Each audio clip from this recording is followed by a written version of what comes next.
மணிரத்னம் அவர்களின் தளபதி படத்தில் மம்பூட்டி அவர்களின் உதவியாளரில் ஒருவராக நாகேஷ் அவர்கள் வருவார்.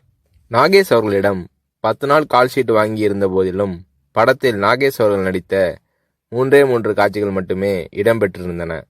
பிறகு ஒரு நாள் ரஜினி அவர்களை நாகேஷ் சந்தித்த போது, மணிரத்னம் என் கால்ஷீட்டை வீணாக்கிவிட்டார், இன்னும் சில காட்சிகளில் என்னை பயன்படுத்தியிருக்கலாம் என்று நாகேஷ் அவர்கள் தன்னுடைய ஆதங்கத்தை வெளிப்படுத்திய போது, ரஜினி அவர்கள் பதில் ஏதும் சொல்லாமல் புன்னகை புரிந்தார். அவ்வளவுதான். பின்னர் தான் நாகேஷ் அவர்களுக்கு ரஜினி அவர்களின் மௌனத்தின் அர்த்தம் புரிந்தது.